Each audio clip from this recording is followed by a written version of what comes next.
What is up, my fellow Gwent player? Thank you for clicking this video. My name is Litsa. This channel is all about bringing you fun and competitive decks to play for any budget, so if that sounds interesting to you, feel free to subscribe.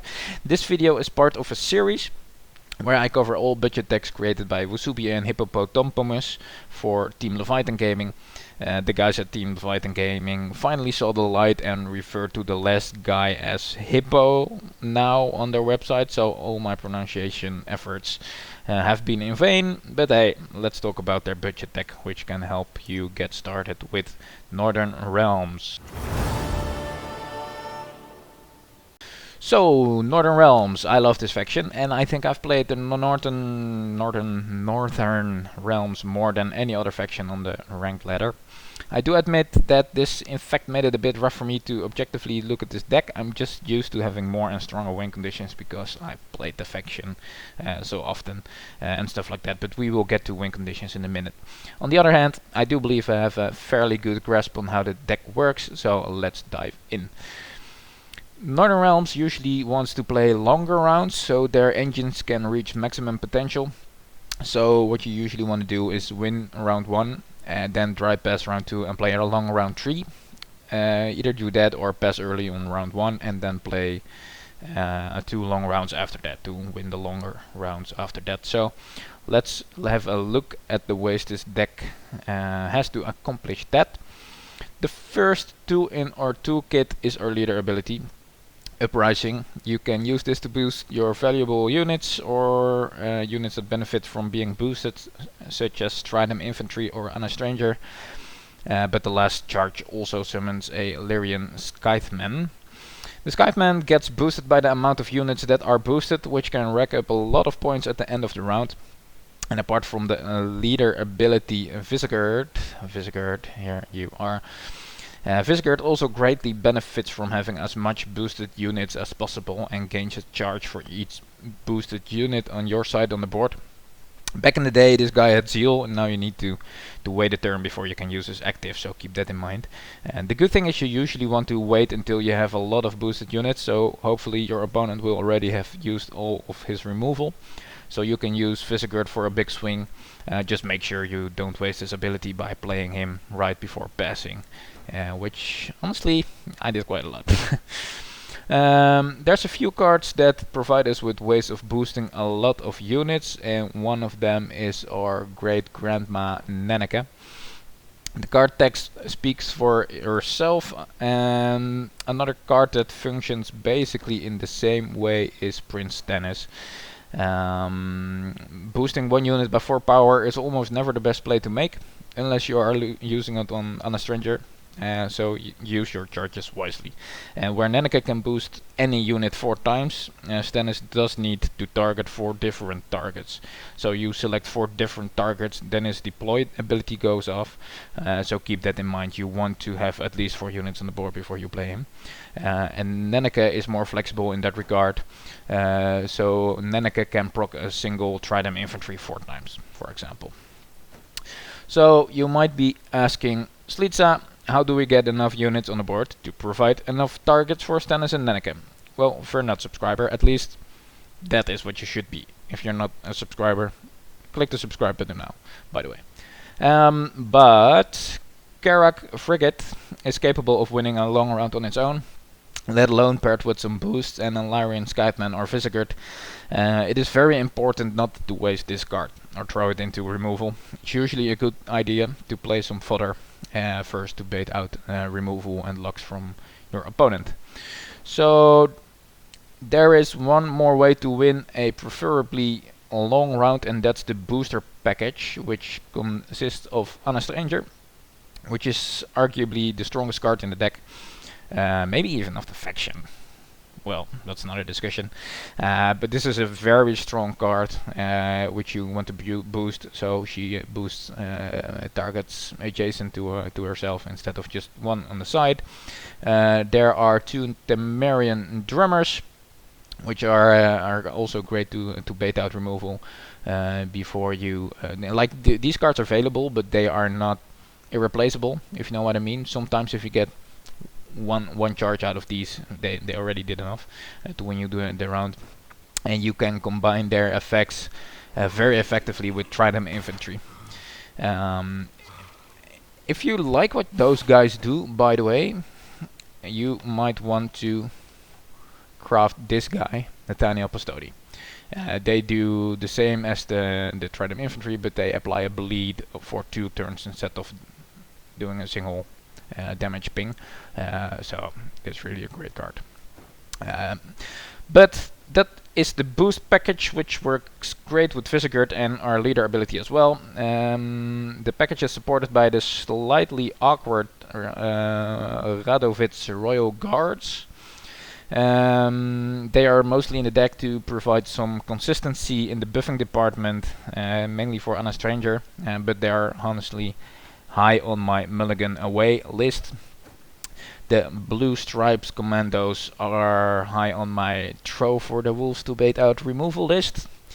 And the Siege Towers and the Elder Bears, they are high on my I guess I need some tempo tools instead of just have value in my list. So there's one other guy, his name is Ronvid. He's a pretty tough guy. I like the guy. Unbreakable Spirit, fares well next to Carrack Frigates. Oh, we did not talk about the Carrack Frigates enough, because you usually want to drop this once you think it's safe or at the start on the round, and just hope they don't remove it, and then you want to play a soldier right next to it on the next turn, so the ability keeps resetting. Randovit is great for this because he doesn't have a whole lot of synergies like Temerian Drummers and Trident Infantry, so you usually want to stack those in the other row to combine and use in tandem with Anna Stranger. The problem is Carrack Frigate will usually fill up the row pretty fast, so you want to play Carrack Frigate on one row and play all the other units on the other row, usually, most games. If you have watched any other video in the TLG budget deck series, you won't be surprised to find 2 Ulzur's Tunders, a Laceret, and our friendly Witcher as removal options. So that's just the standard neutral removal package, basically. And of course, Mr. Lock on a Stick, the Grey of Vol, is in there as well.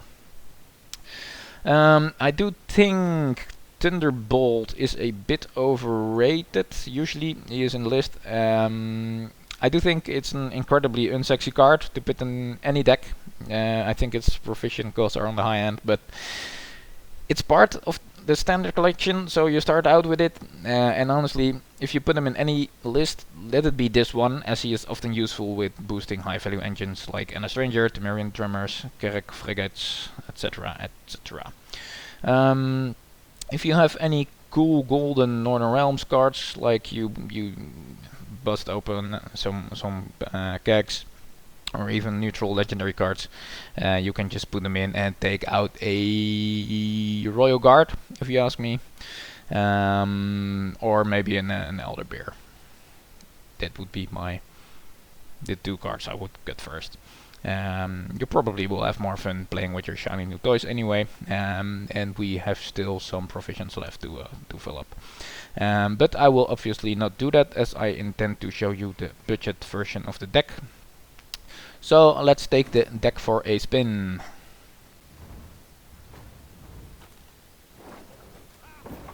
Alright, let's pray we're not facing an overwhelming hunger meta deck, because that shit is strong. Alright, here we go. So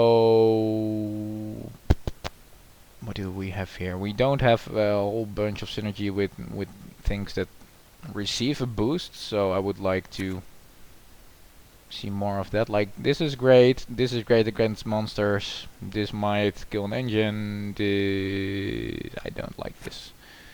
That's alright. This is not the best opening end, just because it doesn't have a whole bunch of synergy.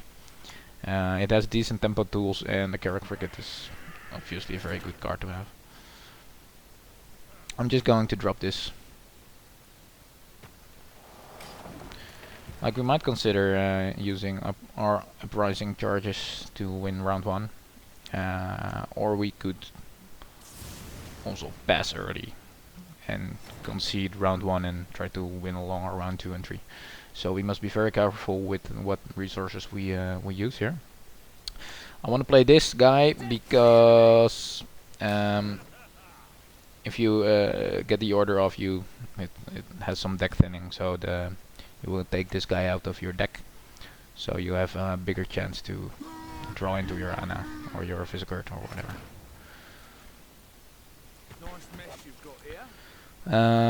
This has some carryover to the next rounds, so we're playing that. But I'm honestly already considering passing at this point because he also has the stratagem. So we are basically behind quite a lot, and our engines just don't have synergy. Like, we have one engine in our hand, which is like a really weak mulligan. Actually, if we kill this...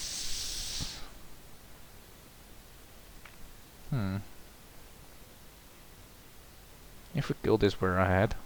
So that might gives us a fighting chance, which is nice. We do have some tempo tools to follow up. We are saving Stannis and the drummer for a longer round, but that's a pretty good target to remove. Like, if he uses his stratagem, he will be ahead, but it's fine to play the siege tower and the, well, both siege towers, honestly, or maybe an Elderbeer.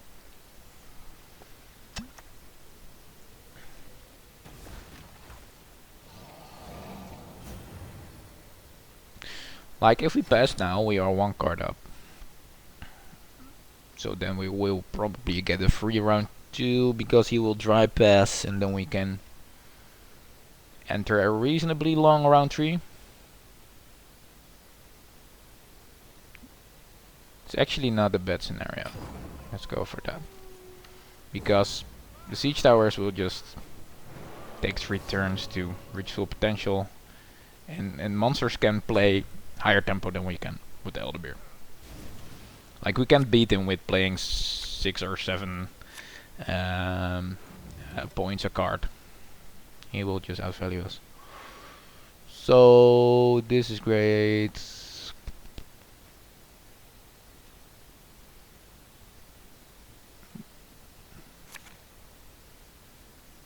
Alright, we have a lot of ways to boost stuff, but we don't have a whole bunch of stuff that benefits from it. Well, we always have the uprising. Well, not always, but you get the point. So this, sometimes you play this guy and he eats removal, and then I'm like, yeah, I baited that. This is a horrible card.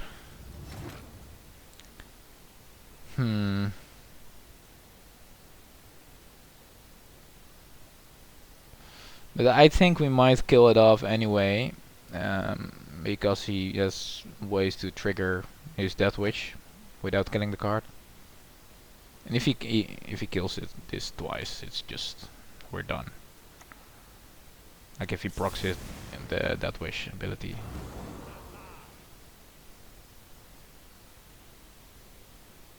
So if he copies this,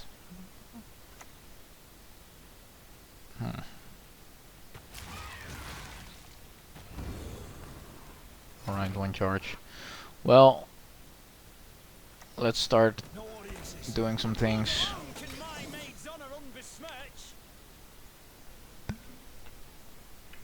Also, formation, for the guys that don't know, for if you did not start the faction yet. If you played on a melee row, you gain zeal, so you can use the ability right away. If you played on a range row, you boost yourself by 1. He passed, alright, so we're going to play 1 card. It's possible to, maybe we just play Prince Stannis, that's an 8 points, and we use some hero charges. It's 8, 9, 10 with 1 hero charge. That's alright. Like, it's not. Or do we play? I think we can do better than kill this off with Gerald, and we already have tons of ways to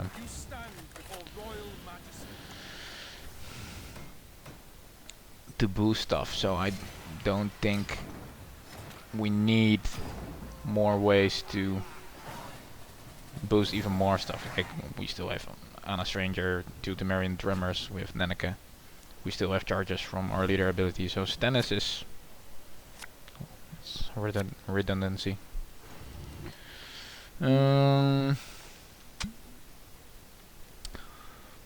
This is good, this is good, this is good, this is good, this is good in this matchup. This is good, this might be good, but probably won't be good.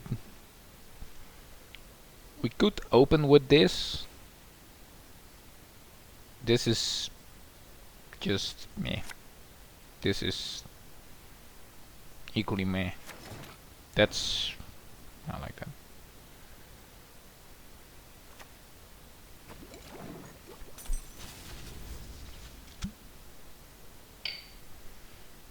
Alright, he already used an Altar's Tender, I believe.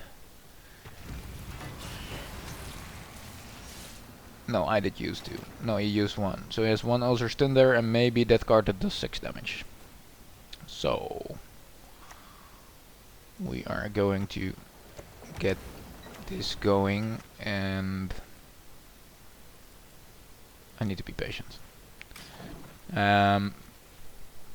8 HP is a pretty good spot to be in.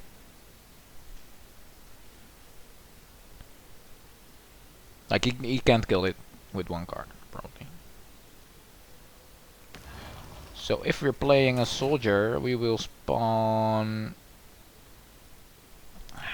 What are we playing first? The Trident Infantry or the Temerian Drummer? I think we're playing this one first and giving it the boost. Oh, it would have been so good if this guy would have spawned on the other side.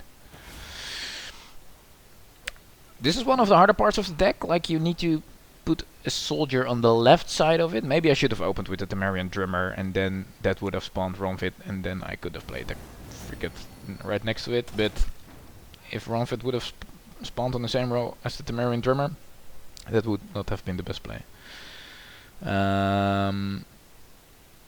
But now it's very annoying to get a soldier right next to it, because if we play this right next to it, we put the Carrack frigate in Gerald range.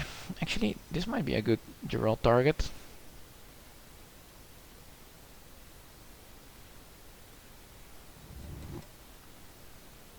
So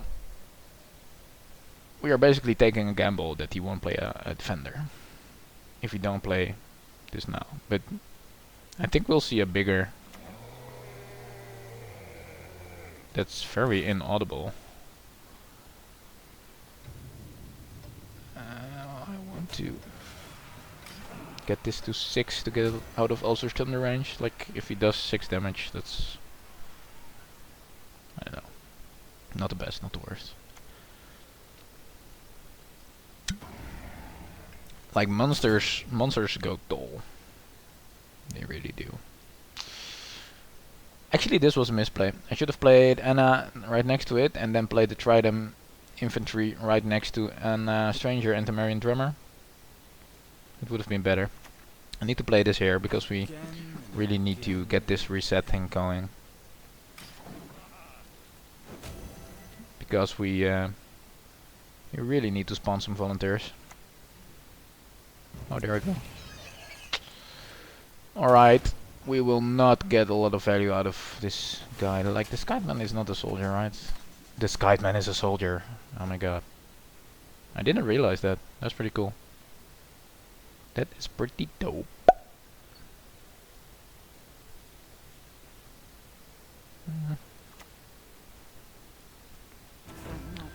So we are making sure to boost a lot of units, so our Skyman will grow big. I want to play Anna Stranger in between those guys and boost it with Nenneke. That's late to play this. Well, he didn't play it that wish unit yet. Alright.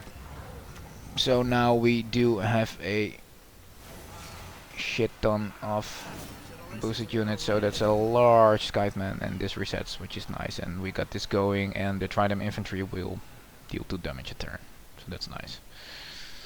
So might be time to get our trusted Witcher friend out. Alright, that was annoying, but no biggie. I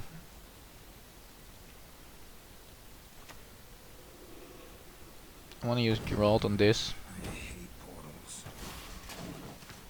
because then this guy will get 1 more boost at the end of this round, but then he's done. We have a pretty solid lead, guys. He's a strong guy, but he lacks ways of proccing his Death Witch units. Like, this is a pretty much a tier 1 meta deck right now. We're playing a budget deck, so.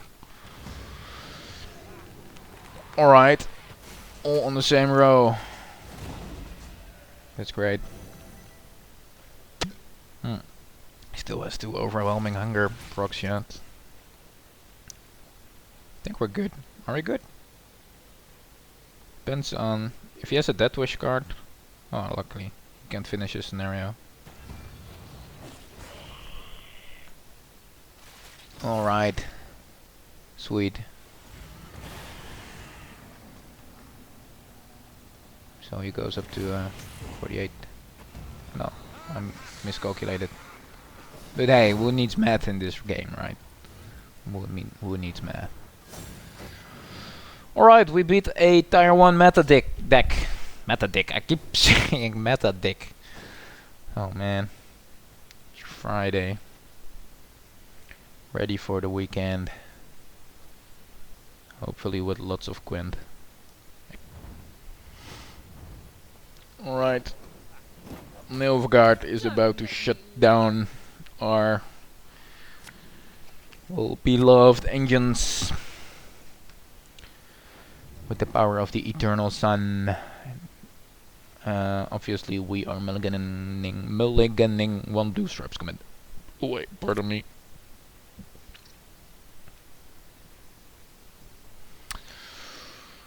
I like this. That's enough removal. That's alright. I don't like these. Do I really need to protect anything? No, because he will lock it anyway.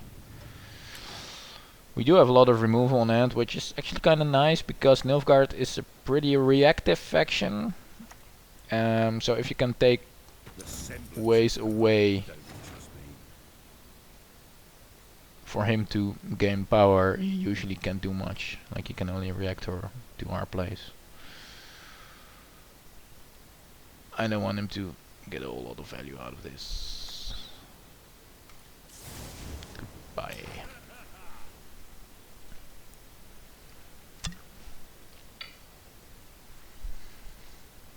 Like, he already has 2 locks, like, without playing any cards. So that's horrible for us.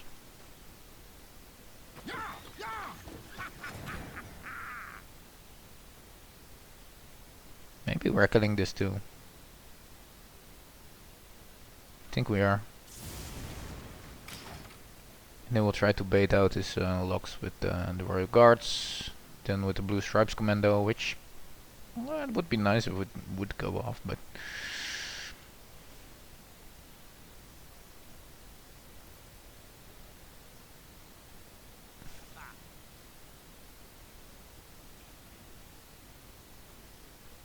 we didn't draw a whole bunch of our engines.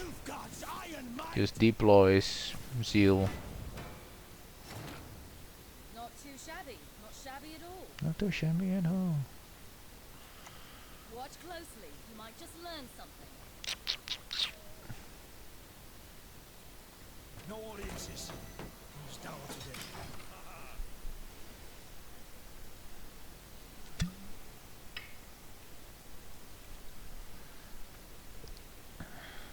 Bring on the removal. Bring the locks. Bring the crowd control. Bring it! There we go. That's 1 out of the way. Actually, we don't have a way to utilize the Trident infantry, which kinda sucks. We actually might just use him to get out a lock.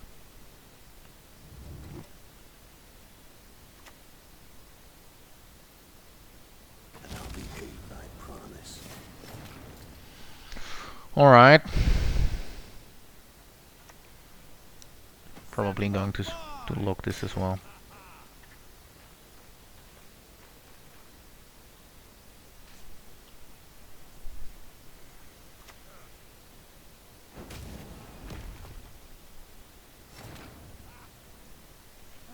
Do something, anything.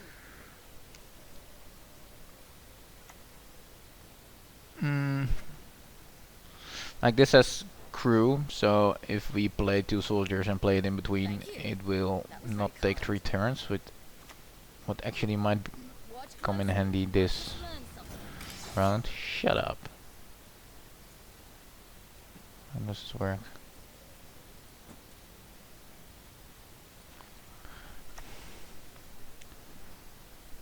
Can you smell it? Victory is on the wind.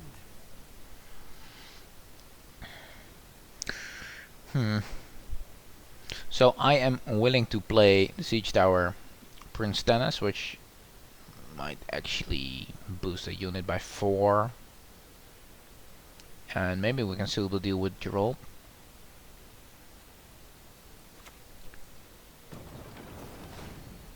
This is actually kind of a funny round, because usually Nilfgaard has a lot of tools to deal with our engines, but we didn't draw our engines, we just drew tempo with these guys.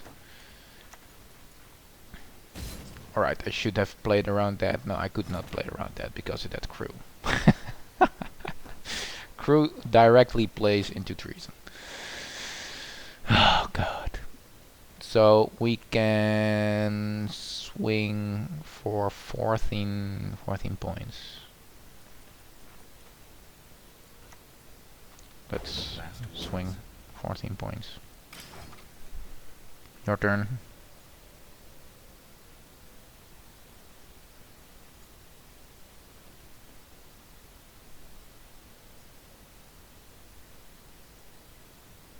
Will be interesting to see whether or not he commits his hero power to this round. Because he isn't getting a whole lot of high value targets for it, but if you get the hero power out of him, that I would consider that a win in my book. What? We need no help Alright. from outsiders. What?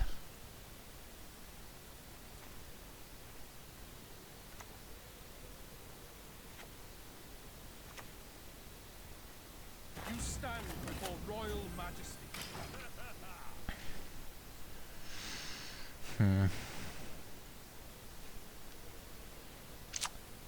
Yeah.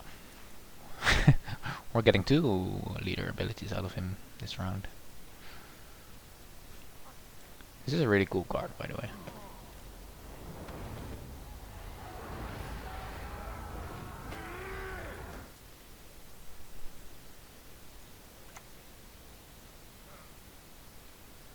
Like he is pushing hard.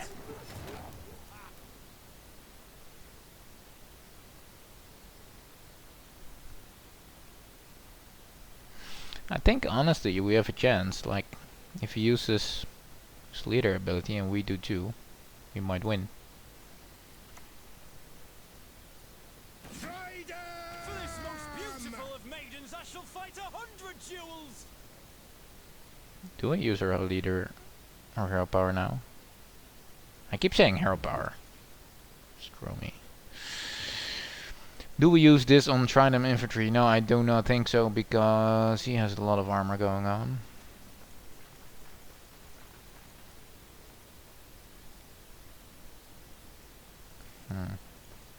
Let's wait. Let's wait and see whether we need it, or whether we pass, or whether we still have a fighting chance. Like this is 8 points. That's pretty strong, honestly. 8, 9, 10, 11 plus a Skypeman. 11 plus Skypeman, that wins us the round, right?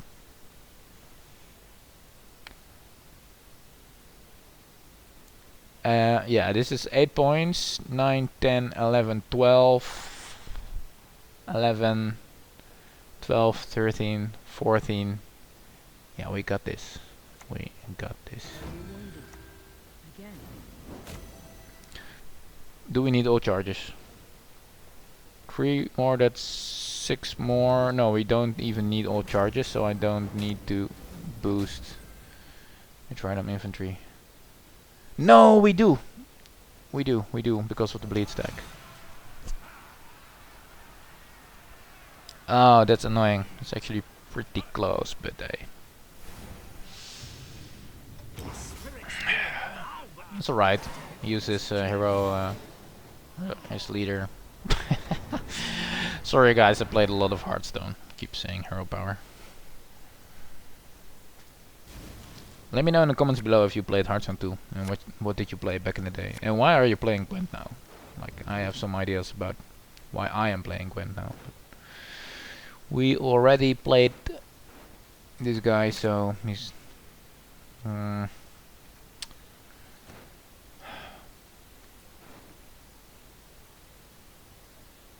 we're dry passing anyway, so let's upgrade our cards. This is good for a long round. You wanna play a long round with Northern Realms usually. Like, we got in round 3 into round 3 with 1 card up, which is pretty great. And it's a reasonably long round. I want soldiers, so we can play a soldier, so then Ronfit spawns, and then we can play the Carrack Frigate right next to it. This is actually nice to boost on a stranger. We don't have any other ways to boost it yet. Siege Tower or Elderbeer.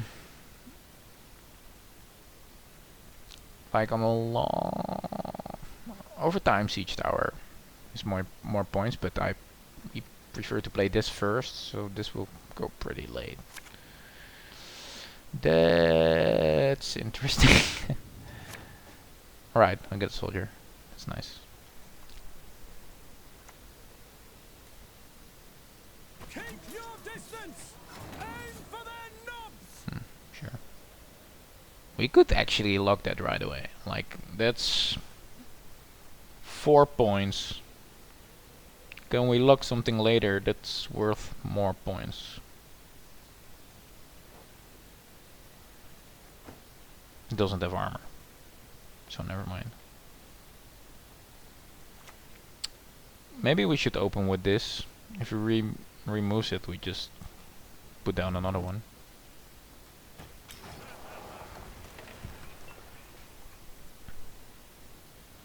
Like, how many of those 4 cards are removable?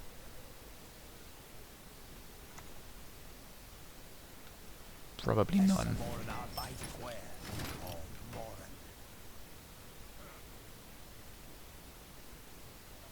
So I kind of want to put a soldier right next to it. Actually, the row won't end up being full, right?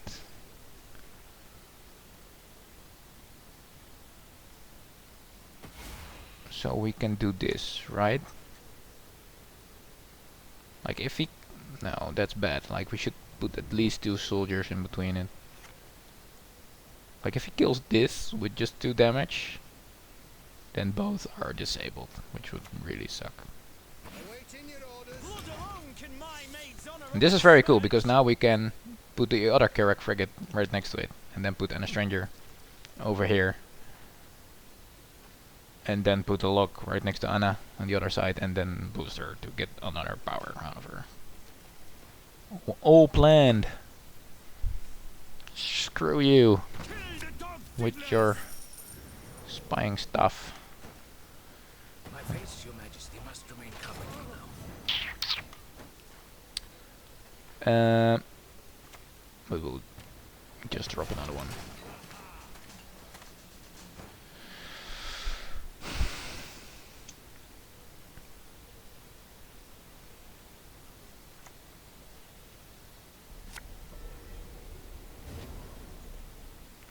So this will be 3 points at the end and 1 round, 1 point a turn. What did it kill? Oh, Away, rabble! right. That's fine. Enough. Like, Let us finish this. he's able to choose where it goes, right? As you wish. That's a big fella. I think we're silencing the urchin.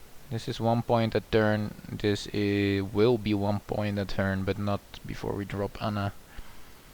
This will be 1 point a turn and will be 3 extra points once he...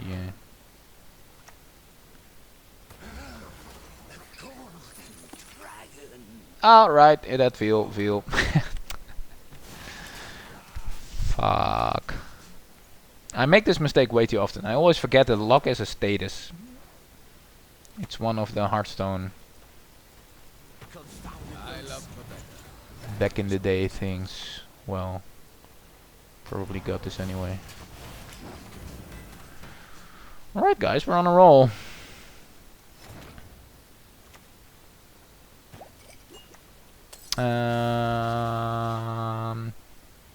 This will be 1 extra damage. This will be 1 extra boost, doesn't matter.